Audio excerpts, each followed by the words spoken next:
Start with the prayer. Father, we pray that your Spirit will be with us, blessing and guiding us and helping us to understand your word. Be with us as we go about the rest of your Son's life, for we pray it in Jesus' name. Amen. Now, what I think we're going to do, we've probably got 2 more weeks doing it this way. And I'm going to be gone. Let me look and make sure, because I don't know anything.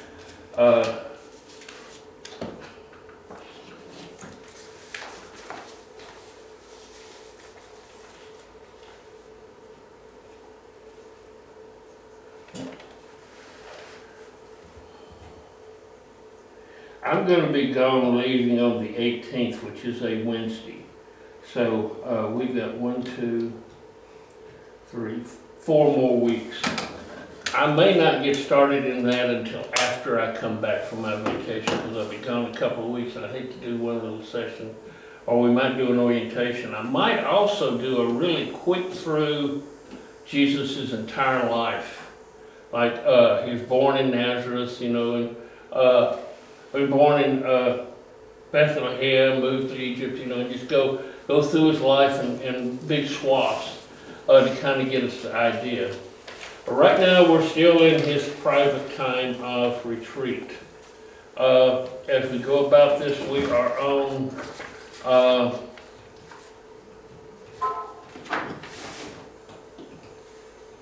we're about on I, and this is where we're at now.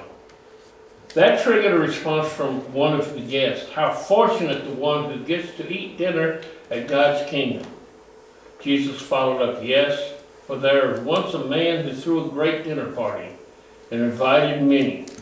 It was time for dinner, and he sent his servants to the invited guests, saying, come on in, the food's on the table. Then they all began to beg off, one after another making excuses. The first said, I bought a piece of property and need to look it over. Send my regrets.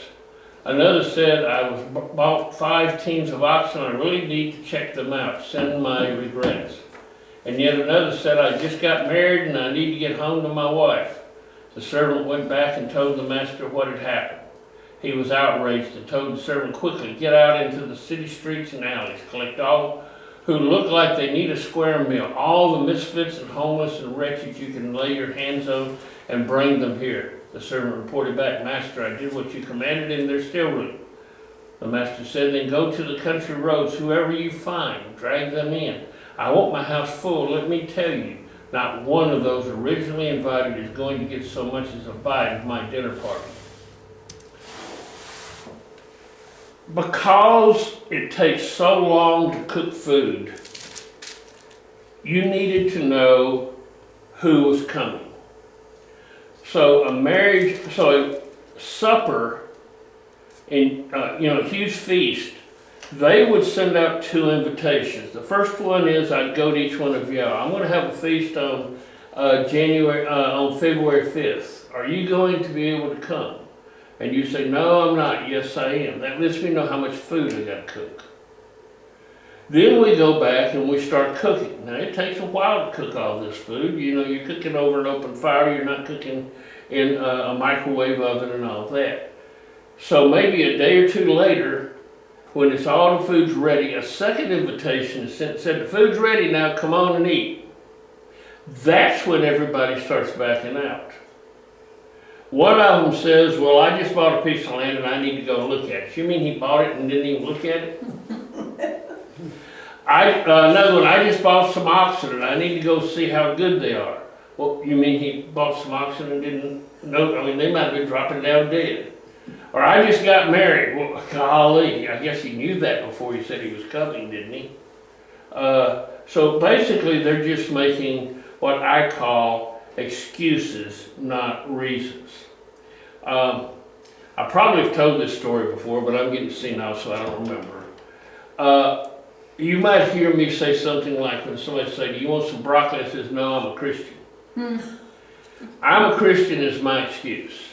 I get that from a cartoon I saw one time. The first panel of it showed a man and a wife talking, and then there's a knock at the door. The man goes to the door, and a young boy is there and says, "My dad says, can we borrow your lawnmower? Our lawnmower quit and we need to finish our yard." The man says, "No, I haven't taken a bath yet," and shuts the door. His wife says, "What does you having taken a bath have to do with him borrowing the lawnmower?" He says, "Nothing. But if you don't want to do something, any old excuse will do." And my any old excuse is, I'm a Christian. So if I don't want to do something, my excuse is I'm a Christian.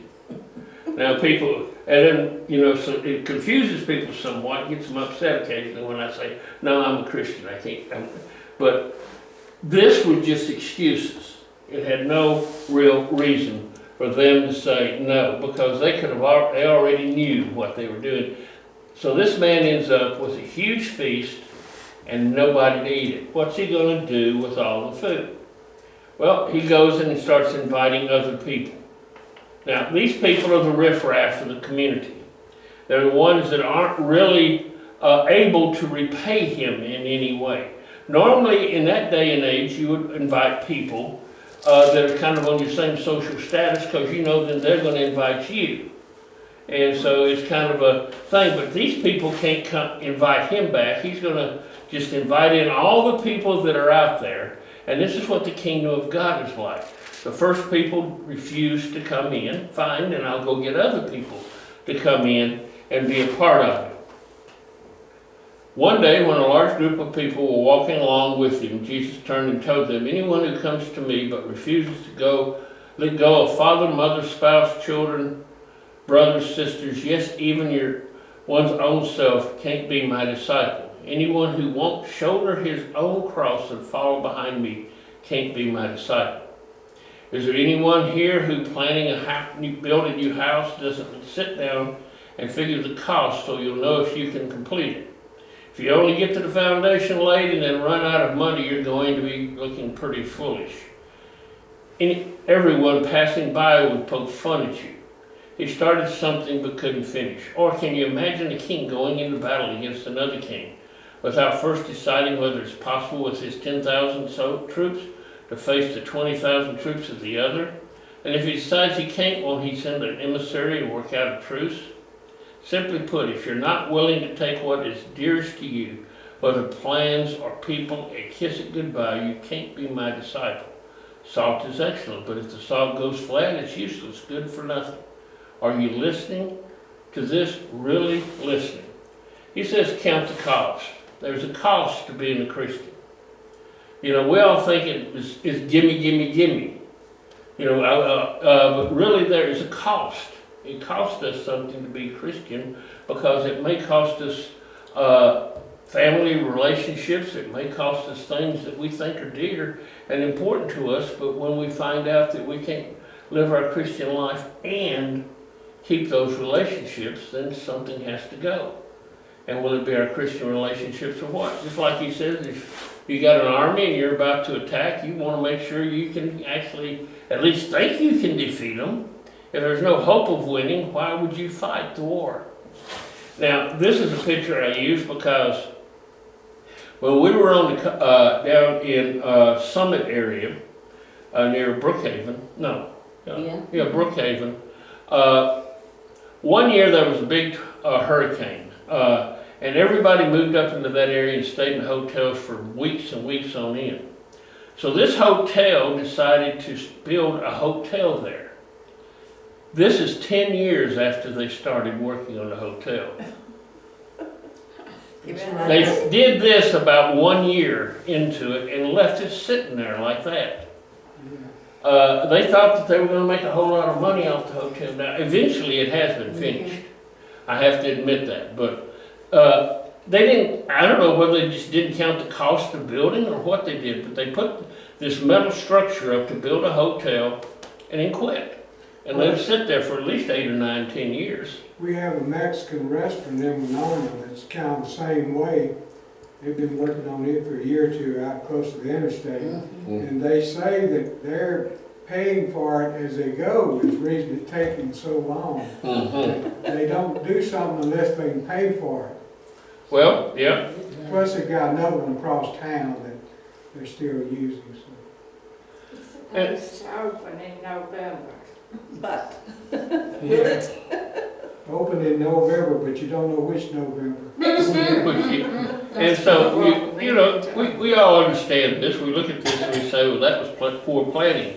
Cost them a lot to get this up. But we need to understand, have you actually counted the cost it might cost you to be a Christian? Jesus is saying.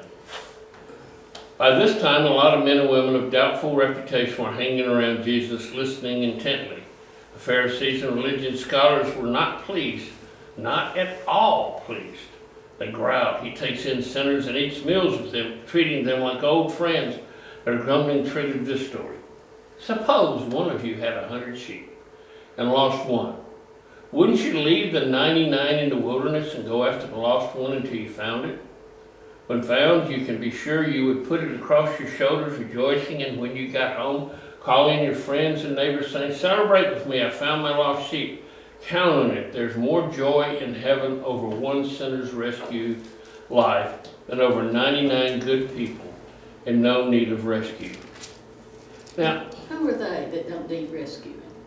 well, I think everybody, I think he's talking about the ones that he already has. well, no, I'm also thinking the 99 good people who need no rescuing are people who don't think they need rescuing. I'm a pretty good person. I do good things for people. I live a good life. Surely God wouldn't send me to hell. And they don't think they need to be rescued because of that. I think that's the ones that he's talking about here, in my opinion. But it doesn't really make sense to me, this parable. Except in one way, one thing I have heard. If you have 99 sheep out in the wilderness, are you just going to walk off and leave them to look for one? And let the 99 maybe be scattered or killed by predators or stolen by other people? But then again, I have heard it said that most shepherds stayed with other shepherds, and so some of them could watch his sheep while he was gone. But it doesn't really say that here. Notice it's in the wilderness. He doesn't even leave them in a sheep pen. So anyway, I have that question about it. I mean, I'm not sure anybody in their right mind would. If you had 100 children you were responsible for, and one of them went missing, and you're the only one responsible for them, but you just abandoned the other 99, let them do what they want to do while you spent time looking for the other one? I mean, does that make sense if you think about it in that terms? But anyway, the parable of the lost sheep. Now we're going to be talking about lost things for a while. That's the theme of this thing. He's got 99 sheep. Not 100 as he thought he was supposed to have. So just 99. So he goes looking. He looks up and he looks down. He looks here and he looks there. He wanders all over the place. Where is that sheep? And then finally he finds the sheep in trouble. Jumps in, picks it up, carries it home, and rejoices with everybody. Is happy. The sheep has come back. The sheep are all rejoicing and everybody is happy and having a good time. Or imagine a woman who has 10 coins, loses one.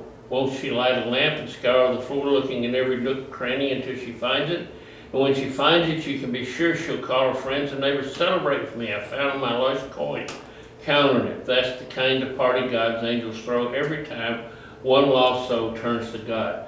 Many commentators think that these 10 coins, they would normally sew their dowry onto their headdress so that you can see I'm a 10 coin person. They cost this guy 10 coins to buy me. Well, I got 20. But if she loses one, she's lost value. It's kind of like losing your wedding ring to some extent. So she's scouring for it. She's the parable of the lost coin. She lights a lamp and she starts looking for it and seeing if she can find it. And when she does find it, she rejoices and has everybody rejoice with her because she has now found her coin. Now, realize that when she's looking for this coin, the floor looks about like that.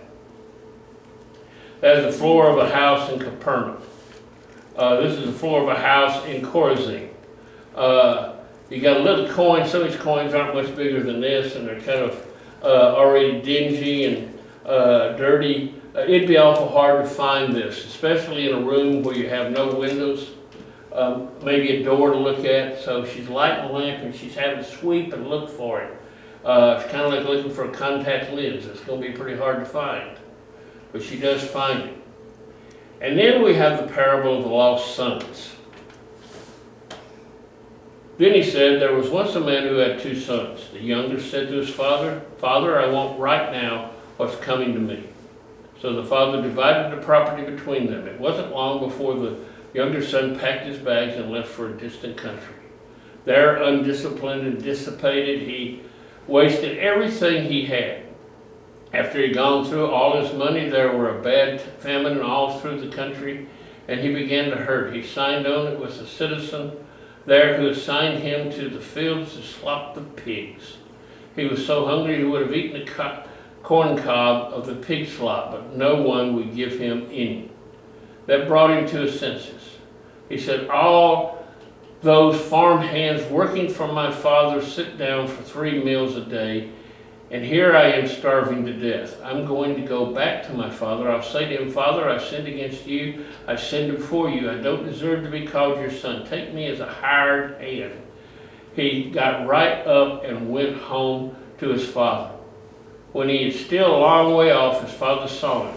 His heart pounding, he ran out, embraced him, and kissed him. The son started his speech, Father, I've sinned against God. I sinned before you. I don't deserve to be called your son ever again. But the father wasn't listening. He was calling to the servants, quick, bring a clean set of clothes and dress it. Put the family ring on his fingers, sandals on his feet, and get a grain-fed heifer and roast it. We're going to have a feast. We're going to have a wonderful time. My son is here, given up for dead and now alive, given up for lost and now found, and he began to have a wonderful time. All this time, the older son was out in the field. They're having a party. Can you imagine coming home and finding out there's a party going on and you hadn't been invited? And they knew where he was. You had to know where the fields were. When the day's work was done, he came in. As he approached the house, he heard the music and dancing. Calling over one of the houseboys, he asked, what's going on? He told him, your brother came home. Your father's ordered a feast, barbecue beef, because he has him home safe and sound. The older brother stalked off in an angry sulk and refused to go in. His father came out and tried to talk him, but he wouldn't listen. The son said, look, how many years I've stayed here serving you, never again giving you one moment of grief, but have you ever thrown a party for me and my friends? Then this son of yours, who has thrown away his money on whores, shows up and you go all out with a feast. His father says, son, you don't understand. You're with me all the time, and everything that is mine is yours. But this is a wonderful time, and we have to celebrate. The brother of yours was dead, and he's alive. He was lost, and he was found. Talk about inheritance rights, the rules. Number 1, you inherit at the death of your father. Number 2, only the male children inherit anything, nothing to the wife or daughters.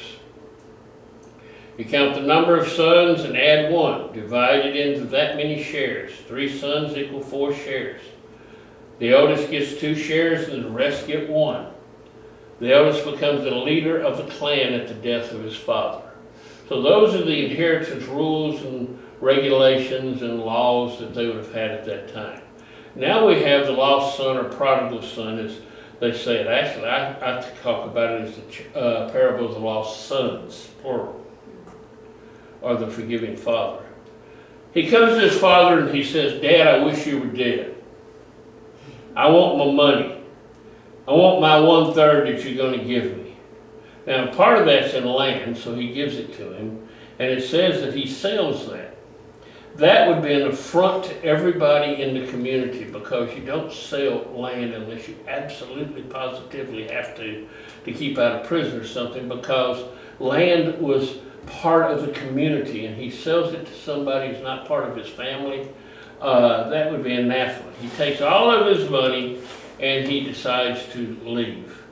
Now, this son has embarrassed his father, has said he wished he were dead, is a blight on the community, and if the community saw him, they would probably carry out the commandment, which is if you, oh gosh, mine just went blank. Disrespect your parents, take him down to the city gates and stone him to death. He is an outcast, but he goes off and he has a wonderful time. He has a lot of friends, as long as he's got money. It's just like money will buy you friends, huh? Money, it's amazing when you become rich how many friends you can have, or famous, how many friends you have. But then his money runs out, and everybody leaves him alone. He's starving to death. He eventually gets a job slopping pigs. Pigs are unclean animals. That's the lowest of the lowest jobs you can possibly get as a Jew. And he starts talking to himself. You know, the hired hands at my dad eat better than I do and live better than I do. I tell you what, I think I'll go back and work for him. Now, notice in this parable, though, his idea is he's going to be a hired servant, a day worker. When he gets off in the afternoon after getting paid, he can do anything he wants to do in his life. It can be his life. If he is a son, he has to obey his father in everything 24 hours a day. But he's just going to work for him. Notice that idea. I don't want to be your son. I want to be your hired hand. In other words, I want to work for you. I want you to pay me. I want to have food. I want to have the good things that I can get from you, but I still am using you. Now that's his idea as he comes back, and it's the idea of a lot of people when they come back to God. They're going to use God. They're going to get him. They're going to have him bless them. They're going to have all the good things in life. They're never going to have another problem in their life. They're never going to have any difficulties. It's going to be a wonderful, beautiful life, and God's just going to give them everything they want. They're going to become fabulously wealthy, and everything's going to be okay. He comes back, and his father runs to him. His father is running is an interesting thing. You ran to greet somebody who was greater than you. So for the father to run to the son would have been unusual. You don't usually run in this climate anyway, it's kind of hot over there. But the reason he's running is he needs to get to him before the community gets to him, because the community has been talking about him for days and days and years, and however long, and they'll kill him. He starts into his spiel, but the father immediately shuts him up and get him a robe, get him shoes, sandals. Servants don't wear shoes, they're barefoot. Give him the ring, that's the credit card. He's getting the Neiman Marcus credit card, the American Express credit card, basically, and a signature. And we're going to have a feast. Now, he kills a fatted calf. That means he's expecting the entire community to come and eat. If you were going to have a feast for 10 or 12 people, you kill a calf, you kill a goat.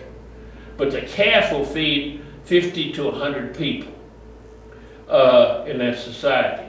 So he's expecting them all to come. Now remember, when you eat with somebody, you got to be their friend.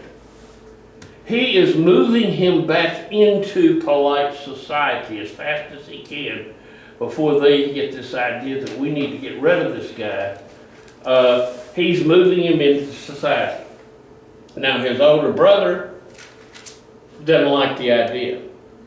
His older brother actually should have been at the feast and being there to support his father. But instead, he's standing outside and he's mad. This son of yours, notice, not my brother, your son of yours, has used up everything he's got on whores. Now, it doesn't say anything about that in the parable. It's probably what the guy thought he'd have done if he'd have gone off. How does he know? But in any case, he refuses to come in. he has been lost to the Father also. Now, he didn't go on a long trip to a new land. He stayed right there with the Father, but he never had the heart of the Father. Because the Father's heart, he would have known that this was a special occasion for the Father. The Father's probably been sitting on the porch watching for his son for years, or months, or however long it's taken. And so he has left his Father also and gone off, but he just hadn't physically done it. He spiritually done it. So both sons have been lost. And the interesting thing is we end the parable hanging. Did he come in? Did he forgive his brother? We don't know. The parable doesn't say. We have to think about it. We have to put ourselves in that position. And we have to realize that this thing also happens with us. Many of you grew up in the church. You've really never known a time when you weren't part of a church. As a kid, as families growing up. That's that older son. Sometimes we lose the heart of God, who loves that pimp who's dealing drugs down on the corner and wants him to come and be a part of what's going on. And we get mad and says, he's not worthy to be in our church. Well, yes, he is. As worthy as we are. And we need to realize that. Not just because, the older son never left, but he did leave spiritually. Jesus said to his disciples, there was once a rich man who had a manager. Now this is one of the parables I have never understood. And if y'all can explain it to me, that's fine. I can explain it somewhat, but I've never really understood this one. He got reports that the manager had been taking advantage of his position by running up huge personal expenses. So he called him in and said, what's this I hear about you? You're fired. I want a complete audit of your books. The manager said to himself, what am I going to do? I've lost my job as manager. I'm not strong enough for a laborer's job, and I'm too poor to beg. I've got a plan. Here's what I'll do. When he turned out into the street, people will take me into their houses. Then he went at it, one after another. He called the people who were in debt to his master and said to his first, how much do you owe my master? He replied, 100 jugs of olive oil. The manager said, here, take bill, sit down here, quick, write 50. To the next he said, and you, what do you owe? He said, 100 sacks of wheat. He said, take your bill, write in 80. Now there's a surprise. The masters praised the crooked manager. And why? Because he knew how to look after himself. Streetwise people are smarter in this regard than law-abiding citizens. They are on constant alert, looking for angles, surviving by their wit.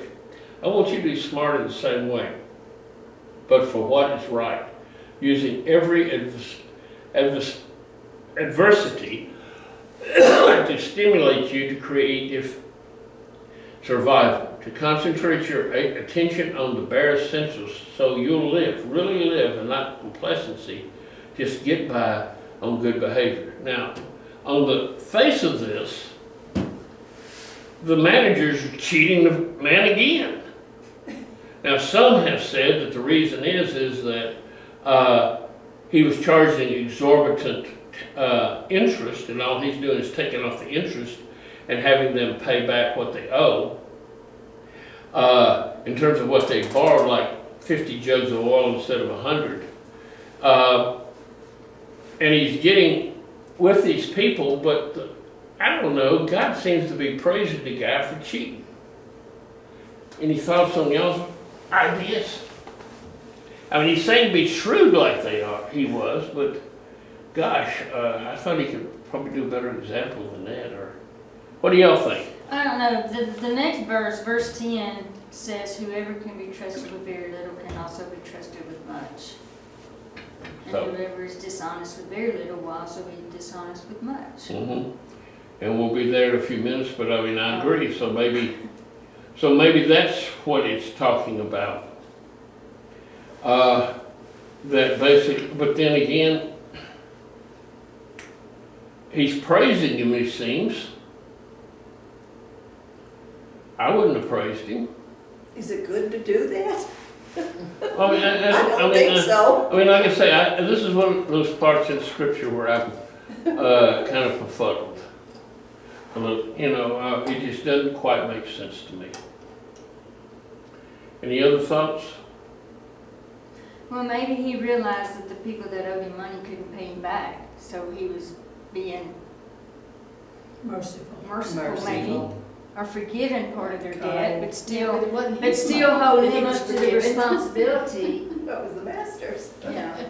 Yeah, but that was the master's money, and what he's doing is he's saying, look, now you owe me because I have forgiven you all this debt. Now, the master can't go back and say, well, no, I want my 100. Because then what he would look like, he'd look like a tyrant, wouldn't he, the master? So he really can't go back on him and recharge the high, and they're kind of indebted to him, and maybe they'll take him in. That was the whole idea of him doing this. Any thoughts? Other thoughts? Well, what popped into my head, and I'm not sure why, was Paul's statement, I am become all things to all men, so that maybe by any means save some. So maybe he's just saying be smart and meet people as they are, and I don't know. I'm not sure what the connection is, but that's just... Okay, I mean, it's a good explanation as I have heard. So the parable of the unjust steward, he's been caught cheating, so he cheats some more. And he makes the people indebted to him. Okay, we did skip over that. So yes, it does say, if you're faithful in much, you'll be faithful in a little, you'll be faithful in much. Now there was once a rich man, expensively dressed in the latest fashions, wasting his days in conspicuous consumption. A poor man named Lazarus, covered with sores, had been dumped at his doorstep. All he lived for was to get a meal from the scraps off the rich man's table. His best friends were dogs who came and licked his sores. Then he died, this poor man, who was taken up by the angels to the lap of Abraham. The rich man also died and was buried. In hell and in torments, he looked up and saw Abraham in the distance and Lazarus in his lap. He called out, Father Abraham, mercy, have mercy. Send Lazarus to dip his finger in the water to cool my tongue. I'm in agony in this fire. But Abraham said, child, remember that in your lifetime you got the good things and Lazarus the bad things. It's not like that here.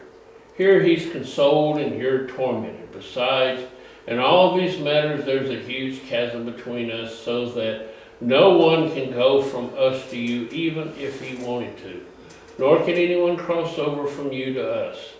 The rich man said, then let me ask you, Father, send him to the house of my father, where I have 5 brothers, so that he can tell them the score and warn them so they won't end up here in the place of torment. Abraham answered, they have Moses and the prophets to tell them the score. Let them listen to them. I know, Father Abraham, but they're not listening. If someone came back from the dead, they would change their ways. Abraham replied, if they won't listen to Moses and the prophets, they're not going to be convinced by someone who rises from the dead. Some people have said this is not a parable. It is the only parable in which he actually names one of the people in the parable. In other ones, it's a widow, or it's a landowner, or it's somebody else. But this one has a first name, Lazarus. Lazarus is a poor man. He has sores all over him, and he's a beggar. He lays outside a rich man's home, hoping to give him a few scraps. Now, realize, it does not say that the rich man kicked him every time he walked by. It doesn't say that the rich man did anything to him at all. In fact, it seems the rich man just totally ignored him. He didn't actively do something bad to Lazarus. He just didn't actively do something good either. Now, occasionally they throw out the table scraps. Usually what they do is with bread, they kind of use it like a napkin. They wipe their hands on it and throw it out the door. And Lazarus would get some of those scraps fighting with the dogs. And I realized the dogs coming to lick his wounds, in the Middle Eastern culture, dogs are no higher than rats. You know, we have to think of dogs as being our cuddly friends. They weren't their cuddly friends. They were just scavengers, rats, running, eat dirty animals. And he's so bad off that he can't even run them off, the dogs, for licking his sores. Lazarus dies, and so does the rich man. The rich man, it says, put in a tomb. And Lazarus is carried to the bosom of Abraham. Now remember that Sheol has two parts. The bosom of Abraham and torments. They're both in the same place, but they're far different ends of the same hall, so to speak. And he wants Lazarus to come and tend to him. Do something nice for him. Even though he didn't do anything nice for Lazarus. And Abraham says, he can't. You can't cross. There's a chasm. You can't come here. We can't come there. The point is that once you die, you're there. Period. Now, they were both Jews. Or they would have been in Jerusalem. I mean, it didn't say they were Jews, but they both were. So therefore, they both had God as their God. But Lazarus got in, and the other man didn't. Now he says, and then we have that going back and forth, the interesting thing about, well, send somebody back. If somebody comes back from the dead, surely they'll believe. Well, they got the prophets and they got the law, but they won't listen to the law. Well, isn't that true? And they wouldn't listen to one coming back from the dead either, because we know a man named Lazarus will come back from the dead, and all they want to do is kill him and Jesus. Because they're scared that it points to something. Well, it almost makes it sound like that being poor is a virtue, that you should aspire to be poor so that you may receive a reward in heaven. And I'm sure that's not exactly where it's going, but it says to the rich man, well, you had all your comforts in life, and now Lazarus has his. And it almost seems like a work salvation. Go ahead. Yeah, it says the Pharisees considered wealth to be a proof of a person's righteousness. So the more wealthy you were, the more righteous you were. Remember, that's that same question. Who sinned? This man to make him blind, or his parents? You're sick, you're destitute, you're poor because you're sinners. You're rich and you're wealthy because you're good and righteous and God has blessed you. And that was their attitude, but then the whole problem is Jesus flips that the other way.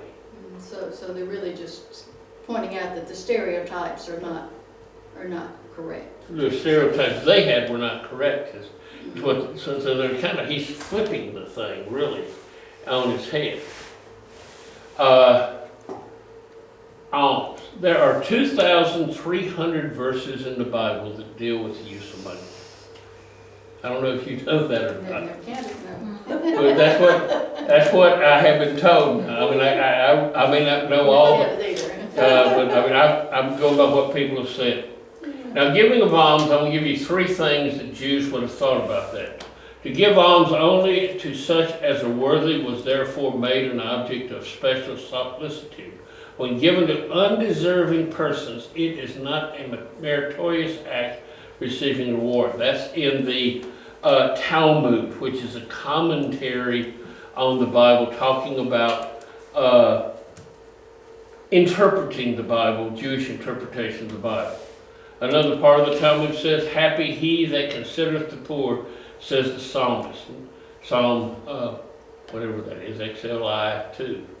41. Is that 41?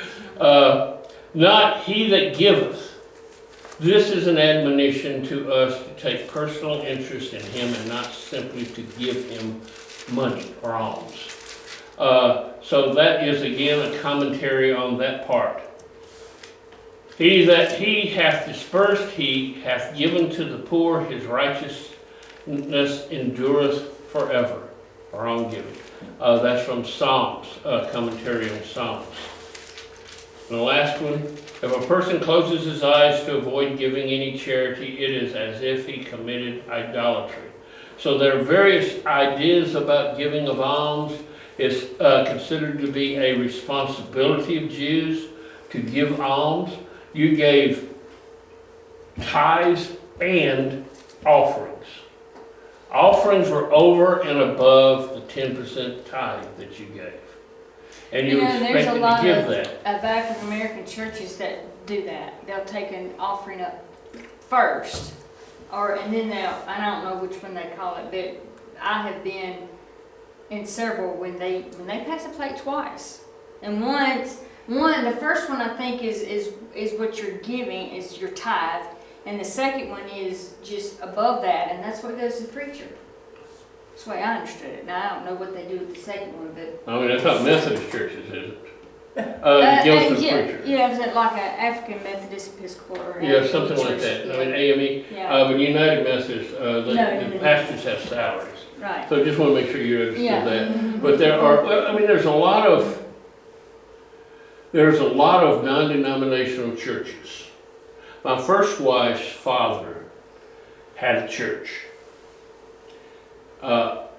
It met in the building that he rented. He ran the church. He was the pastor of the church, and he got everything that came in offerings from the church, and kept the church open.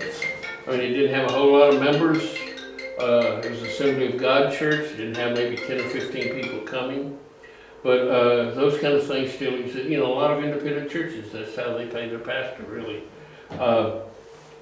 Now, as we move on, there were a lot of poor people around that needed help in the time. Sick people, people who were injured, people who couldn't see, etc. So poor people were everywhere. You could do one of two things. You could give alms in person by just handing it to the people, or more likely you could give it down to the church temple, where they would then have special offerings that would be taken up. You'd have like 5 or 6 boxes, and each one, when you came into the temple, had this kind of little trumpet thing looking like, you know, trumpet in, wide open, and you drop your money in and it tinkled down into that box. And one box was for alms, one box was for temple upkeep, one box was for sacrifices, etc., etc. And so they had the different boxes, and you could give to what you wanted to. And of course, as your coin rolled down the tube, they could tell, you know, just like if you drop a difference between a penny and a quarter, sounds different, don't it, when it hits a hard surface. And that's what the widow was doing. She was giving to the poor offering. That would be given to the poor. He said to his disciples, hard trials and temptations are bound to come, but too bad for whoever brings them on. Better to wear a millstone necklace and take a swim in the deep blue sea than give even one of these dear little ones a hard time. Be alert. If you see your friend go wrong, correct him. If he responds, forgive him. Even if it's personal against you and repeated 7 times through the day, and 7 times he says, I'm sorry, I won't do it again, forgive him. The disciples came up and said to the master, give us more faith. Yeah, they understood that forgiving cost a lot of faith. But the master said, you don't need more faith. There's no more or less in faith. If you have a bare kernel of faith, say the size of a poppy seed, or you could say to this sycamore tree, go jump in the lake, and it wouldn't do it. Suppose one of you has a servant who comes in from plowing the field or tending the sheep. Would you take his coat, set his table, and say, sit down and eat? Wouldn't you be more likely to say, prepare dinner, change your clothes, and wait at the table for me until I finish my coffee? Then go to the kitchen and have your supper. Does the servant get special thanks for doing what's expected of him? It's the same with you. When you've done everything expected of you, be matter of fact and say, the work is done. What we were told to do, we did. Basically, it's saying that there is no way to do more work than you should for God. God has a demand on your time 24 hours a day, 7 days a week. And He has a right to ask you to work for Him anytime He wants to. Many of us don't have that attitude. We think that, well, I worshiped Him on Sunday morning, I came home, now it's my time to do as I please, don't we? But that's not what Jesus says. Now we have the story of the unprofitable servant. The servant has come, the master is coming in. He doesn't tell the servant, hey, sit down, I'll take care of you. No, the servant's coming in, rather. The master doesn't say, sit down and I'll take care of you. No, the master says, come here and serve me. Still work time. And he served a meal, and then the servant can eat. A man was sick. Ooh. Okay, we'll do this. A man was sick, Lazarus of Bethany, the town of Mary and his sister Martha. This was the same Mary who massaged the Lord's feet with aromatic oils and then wiped them with her hair. It was her brother Lazarus who was sick, so the sisters sent word to Jesus, Master, the one you love so very much is sick. Then Jesus got the message and said that sickness is not fatal. It will become an occasion to show God's glory by glorifying God's Son. Jesus loved Martha and her sister and Lazarus, but oddly, when he heard that Lazarus was sick, he stayed on where he was for 2 more days. After the 2 days, he said to his disciples, let's go back to Judea. They said, Rabbi, we can't do that. The Jews are out to kill you. And you're going back? Jesus replied, are there not 12 hours of daylight? Anyone who walks in daylight doesn't stumble because there's plenty of light from the sun. Walking at night, he might very well stumble because he can't see where he's going. He said these things and announced, your friend Lazarus has fallen asleep. He's going to wake up. I'm going to wake him up.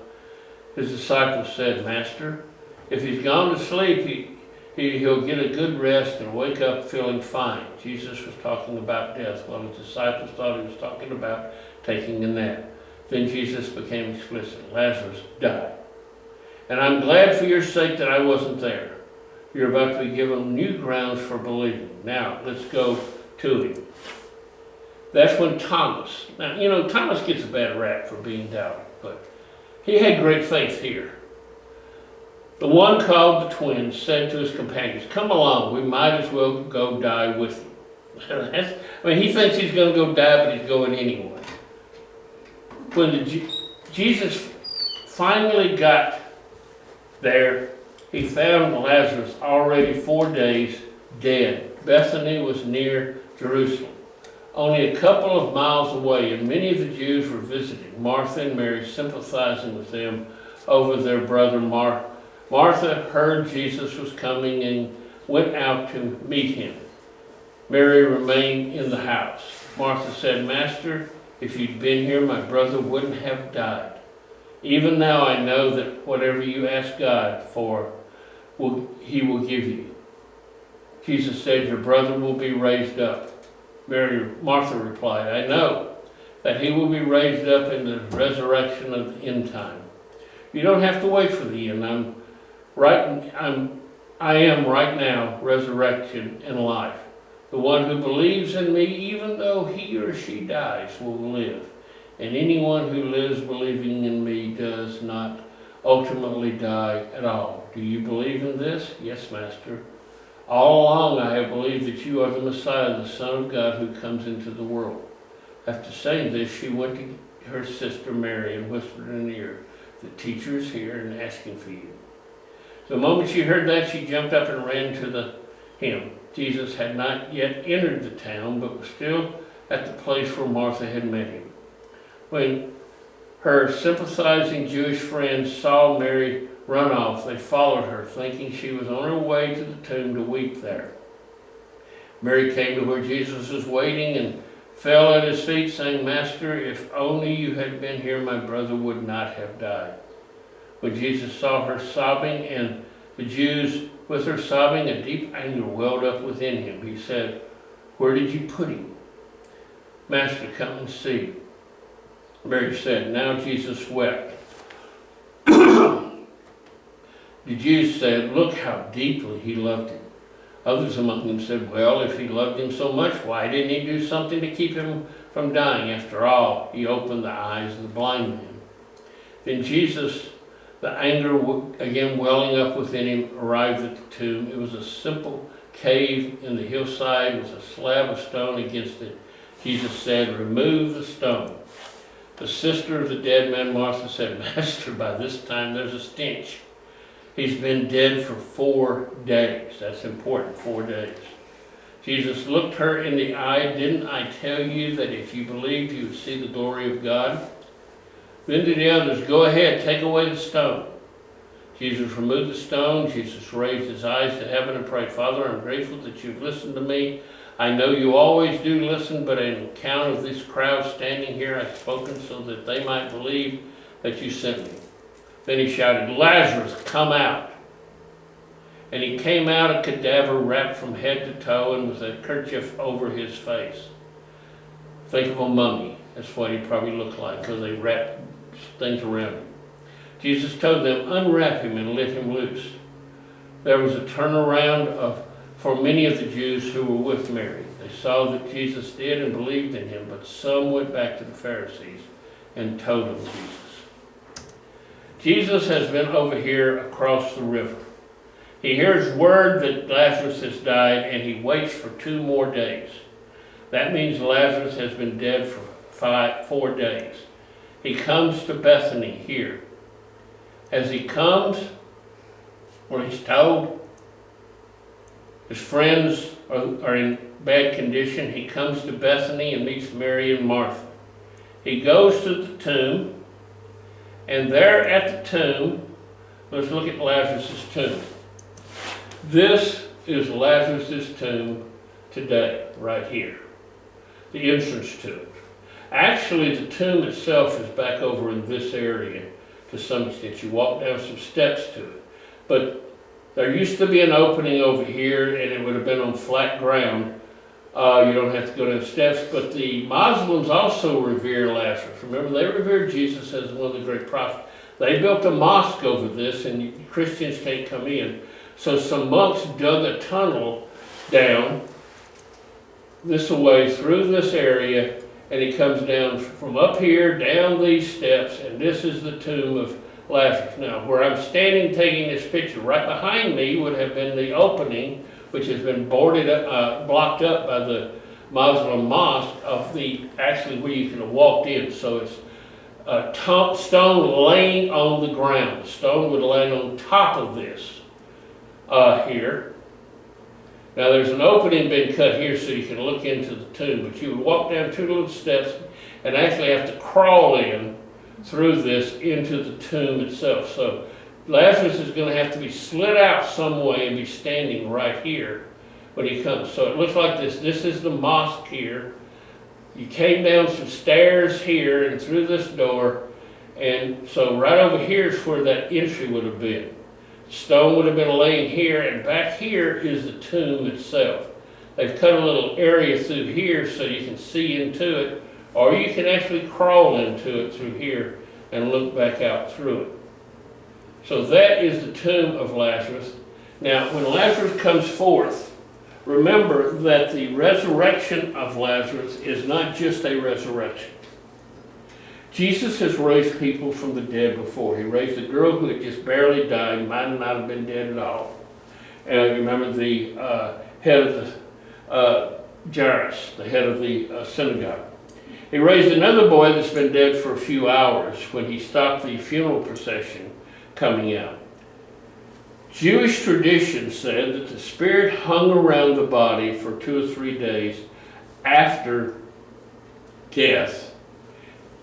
And what Jesus is doing in both of those cases is just sticking the spirit back inside the body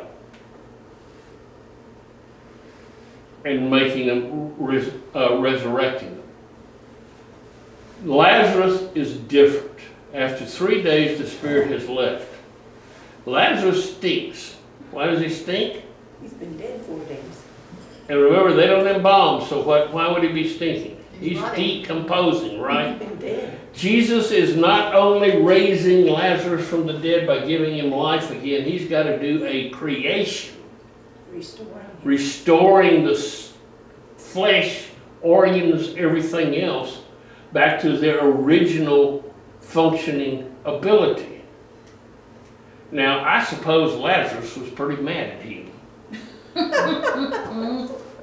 I mean, you think about it. You've been in the bosom of Abraham. Haven't it not yet? He's having a wonderful time down there. And just about time, Jesus reaches down, kind of grabs him by the scuff of his neck, and jerks him back out. And he's got to live here on this earth again and suffer and die again. Wouldn't you be mad at Jesus? I mean, just think about it a while. We think, well, I wish my loved one could come back. They'd be mad at us if they made it to heaven. Now, if they made it to other place, they might be happy. But I'm pretty sure. Now, so Lazarus comes back and is brought back. What is the reaction? The high priest and the Pharisees called a meeting of the Jewish ruling body. What do we do now? They asked. This man keeps doing things, creating God's signs. If we let him go, pretty soon everyone will be believing in him, and the Romans will come and remove what little power and privilege we still have. So what are they trying to hang on to? Power and power. Power and privilege, not religion. Then one of them, it was Caiaphas, the designated chief priest that year, spoke up. Don't you know anything? Can't you see that it's to our advantage that one man dies for the people rather than the whole nation be destroyed? He didn't say this of his own accord, but as chief priest that year, he unwittingly prophesied that Jesus was about to die sacrificially for the nation. And not only for the nation, but so that all God's exiled, scattered children might be gathered together into one people. From that day on, they plotted to kill him. So Jesus no longer went out in public among the Jews. He withdrew into the country bordering the desert to a town called Ephraim and secluded himself and his disciples.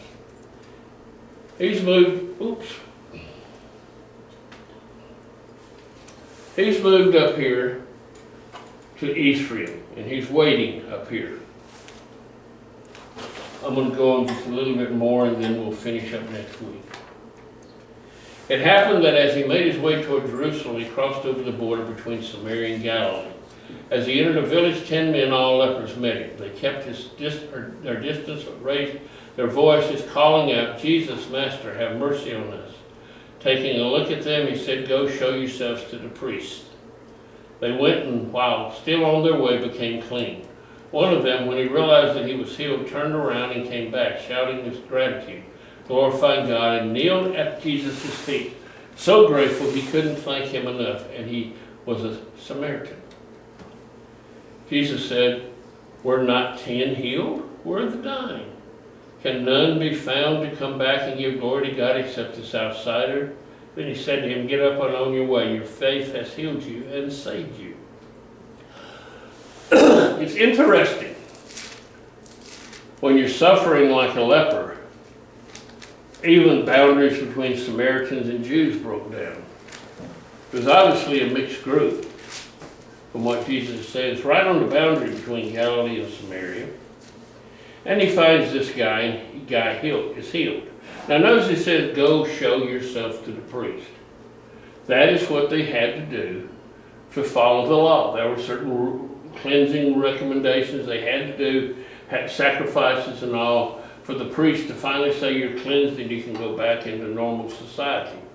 Now notice, when they left Jesus, they were still lepers. They were healed what? On the way. They had to have enough faith just to head out, still leper, still with a disease, and think that somewhere along the way they're going to be healed. But at Jesus' word, they had faith. They got in touch with Jesus' word, and Jesus' word healed them. Now, realize also Healing, wholeness, salvation are all one word.